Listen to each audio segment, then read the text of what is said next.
we got here? Man, I'm telling you what, you are in for such a fabulous life. I hope you know that. That's enough to get fired up about, isn't it? You know what they told me before I came out here, that this was all set up like Graceland? Honey, I just feel like I just got to tell you my Elvis story. Do you really want to hear it? I know what happens, though, when I tell you about the day I met Elvis. Jerry will tell you about the night he met Marilyn. But mine's all true. We were about, yeah. But his is funny. But anyways, mine's true. And I'll do this real quick because, you know, we probably don't have time for this, but listen real fast, okay? But I was like 13 years old, and my mom loved Elvis, you know, and my sister loved Elvis, and so I did too. And we were coming back through Memphis. We had been in Louisiana where my mother was raised, and she stops right in front of the musical gates. And so my sister says, "Come on, we're going to go find Elvis." And I'm like, "What?" She said, "Well, yeah, he's home. His mother had just passed away, so he was home from the service, and he was somewhere on Graceland." So I'm like, okay. So we go trudging up this side of the fence over here, and you go up there, and that has barbed wire, you know, on the top. You know, have you ever seen that? Well, anyways, it does. But my sister and I were acrobats, and so she had me, you know, get up on her shoulders, and she walks me over to the ledge, and she says, "Oh, Sherry, oh, my shoulders are hurting. Quick, get off, quick." So I step off, and as I step off, she pushes me. Well, I had to jump up over the barbed wire to get inside, you know, the whole area there. Now I'm inside, right up close to here, and I'm all by myself, and I'm like, "Trish," and she goes, "Yeah," and she scaled the whole thing in one leap. I'm like, how did she do that? I don't know. But here we are. We're both inside Elvis Presley's property now. There is nothing between us but trees, and Elvis is sitting on the front porch of Graceland. Can you believe that? With his father and Colonel Parker. Can you believe it? I tell you, it's the truth. He wasn't there. It was 2 more years before I met him. So anyway, so now I'm like, what are we going to do? And she says, "Shut up and follow me." Okay. So we run behind these trees that were like this at the time, and we come up and we peek around, you know, and then we run to the next tree and we hide behind it, which of course we're not hidden. We peek around. Finally, there are no more trees. And I said, "What are we going to do now?" She said, "Just shut up and follow me." Okay. It's my older sister, in case y'all didn't know. So I follow her. Well, just as we get close to the front porch, Elvis goes inside the house. Well, my heart fell. But my sister didn't miss a beat. She goes right up and she expresses our condolences to Mr. Presley, to Colonel Parker.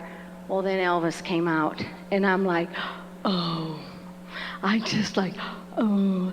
And I never said a word, you know. And he just came over, and he looked at my sister, and then he looked at me, and I've never had a man look at me like that. I'm telling you what, I'm just like, oh. Wait a minute. I'm sorry, but really it's You're true. sorry. Oh my goodness. And I never said a word the whole time. My sister's carrying on this big long conversation. I'm just Did you ever not know what to say? Never acted like that around me. Well, hon, you know. No. Well, you know, I was older when I met you. Should have known better.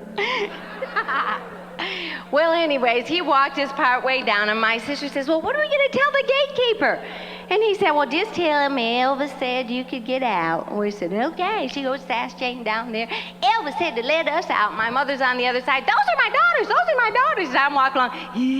I never did say anything. But oh, but here, did I ever believe? Did I ever believe? No, I didn't at that time, that we would ever have our own Graceland, but like it better. See, isn't it amazing? But I remember going and saying, wow, what an incredible place. Wow. And you know what? It must have been the birth of a dream.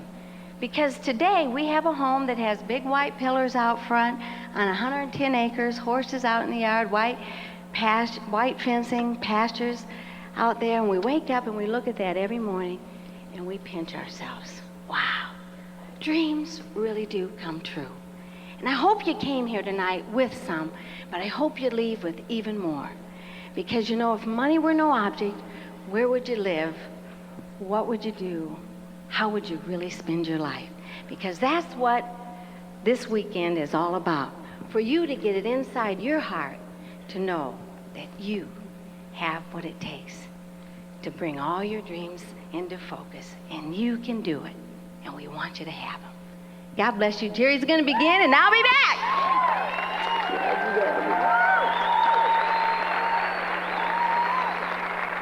Okay, now if you'll believe that one, I'm going to tell you my Maryland story.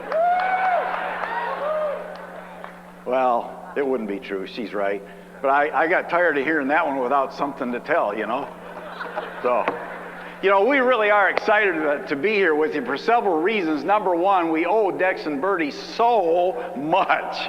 Okay, I can't even tell you, couldn't even put a measurement on what we owe them, not just for the lifestyle that we have, but for the kind of thinking that we have acquired. And Dex has taught us, first of all, to think, and then he's never taught us what to think, he's taught us how to think. And that is, I don't know how you put a measurement on that when somebody teaches you to think and then how to think, okay? And then you decide for yourself what to think. But that has changed our life totally and allowed us to have not just a lifestyle, but a wonderful life in itself. It has just been absolutely tremendous. I told someone the other day that if I hadn't lived our story, I wouldn't believe it.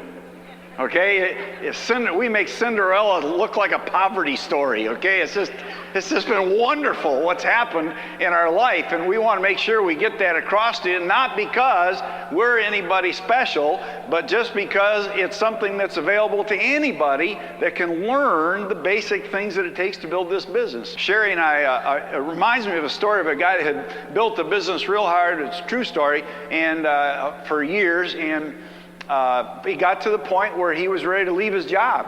And there'd been some heckling on his job. Oh, you're really doing that? Da-da-da-da-da-da-da-da.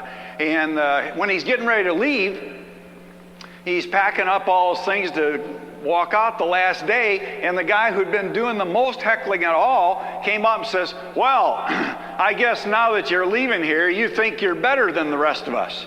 Well, he'd put up with a lot from this guy, and he put his stuff down on his desk, and he says, well, as a matter of fact, I do. He said, because while you were heckling me, I had to put up with it. When you were sitting around doing nothing, watching TV, I was driving out and showing this idea to some other people. When you were at home in bed asleep, I was driving miles and miles and miles to help other people build their future and acquire their dreams. When you were bothering me and being a pain in the neck to me, I was reading to improve myself so that I could provide something for my family. And frankly, I've been able to do that. So, yes, I guess I do think I'm better than you. Well, you know what? There's nothing wrong with that. Now, that doesn't mean that we're naturally better, but we can make ourselves better people. And when you and I have done what it takes to become better people, there's nothing wrong with having a little bit of sense of pride in the fact that you've done that. You know, we happen to live in a society that really runs down people for succeeding. I don't know what has happened out here, but over the years, most of us grew up reading history books and finding out what kind of great men George Washington were, and Alexander Hamilton and Thomas Jefferson and Abraham Lincoln. We can go on and on and on. people with great traits, and some people feel that it's their obligation to go back, dig through there, and see if they can't find something to prove to us that our heroes were human. But in fact, that ought to be the very thing that should inspire you and I even more, is to find out that heroes are humans. And in fact, that's why we're here tonight. We're humans. What you see up on this stage, I appreciate them raising this stage so high. Otherwise, most of you would be looking down at me, because I'm not that tall. But they put us up on a stage and sometimes maybe make us look bigger than life, especially on big screens. But you know what? We're just humans. We're just people just like you that have grown and changed. Now, I've talked to people and they've gone through some disappointments, and I do have empathy for people. Okay? I like to have sympathy for them, but frankly, if you didn't have some problems and challenges building this business, if you didn't face some obstacles, if you didn't face some disappointments that knocked you down occasionally, I would feel cheated. Because we've had them too. We get no's, we still get no's, okay? But we've had to learn and grow as people. And Sherry and I'll back you up just a little bit. When we met, she was talking about meeting Elvis and everything. I can tell you, she didn't look at me that way in high school. I'd taken her out. Her mom and dad liked me, and I couldn't ever understand why she didn't really care for me that much, because I really thought she was just tops, okay? And we went to our junior prom together, and we got a picture of us at our junior prom. And to be honest with you, when I look at ourselves in that picture of the junior prom, I can see why she didn't like me. Okay, it's kind of goofy looking. And I bought a suit, bought it myself, paid for it. I bought it big because I thought I was going to get bigger. And I did 20 years later. But I looked at me and couldn't understand why she didn't want to go out with me till I did look at me. And then I looked at her, and she wasn't so hot either. All right? But we were kind of a match set the way I looked at it back then. I dated her for over a year and only got one kiss. I figured one of us is slow. And I'd already proposed to her. As soon as we met when we were 15, as soon as I got my driver's license, I proposed to her. I figured, what else do you need to get married? Driver's license. So I was trying to be romantic. We were parked on the river's bank there, overlooking the river. Beautiful night, full moon. It really was a beautiful night. Perfect. I didn't want her to get the same proposal from me that she'd already gotten from a lot of other guys probably, so I was trying to be original. I said, Sherry, I'd really like you to be the mother of my children. She said, I think I need to go home. Well, like I said, after dating over a year and only getting one kiss, we went our separate ways. And she dated, of course, some other guys. I dated some other young women. And then we got to about 200 miles apart. But I'd still write her. I'd say, how things go. And one time I wrote her, and I said, hey, if I came down there, would you go out with me? And she wrote back. She said yes. Boy, I got on the phone the next day, called her up, and I started hitchhiking down there. I will tell you this, in high school, my grades were not good. In fact, my father would get so frustrated with me. He'd look at my grades and he'd say, don't you understand that anybody can be average? And I remember looking at my grades and thinking, well, obviously that's not true. I didn't make it this semester, okay? And it would bother me, though. It'd bother me. It would bother me for a couple hours, okay?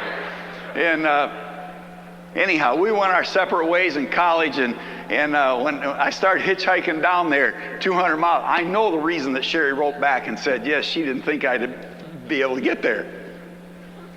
But after a few trips down there, I could see something was changing, and I started realizing if I could just get some more time with her, and my grades had actually come up because I was rooming with my cousin, great influence on me. And so I looked at my schedule on Fridays. I only had 3 classes, so I decided, I'm going to hitchhike down on Thursdays, okay? And then that was working out so much better. I looked at my classes on Mondays, and I only had 3 on Monday. And so I started going down on Thursdays and back on Mondays. It was really working out. Our relationship was improving drastically. And then the semester ended. I went home, and one night after taking Sherry out on a date, I came home. I walked in the front door, and I saw my father standing there in a vaguely familiar position. I walked in. He said, "What happened?" It was my grades. I took him and I looked at him, and I had failed my major, which you're in real deep trouble at college for that, okay? And I looked at him, and I told my father what you tell your business support team when you set the goal. This is the month, 7,500 or bust. Nothing's stopping us. We're going over the top. And you finish up at about 600 PV. I told him what you tell them. I looked at him, and I said, "I don't know." What am I going to tell him? I was too busy hitchhiking? No, I knew what had happened. I hadn't cracked the books. And you know what? You and I know in our hearts when we haven't done what it takes, don't we? We know. We know. Nobody has to be there to monitor our calendar. We know. We know when we're not listening. We know when we're doing it our way. We know, okay? Anyhow, I had to crack down and study. Sherry and I both transferred to the same university, which was really great. I saved a lot of hitchhiking time. She and I studied together. She's a great student. My grades came up again, and I proposed to her the second time. I didn't take any chances this time. I said, "Sherry, this is ridiculous. You're working your way through college, paying room and board. I'm paying room and board. We ought to pool our poverty and get married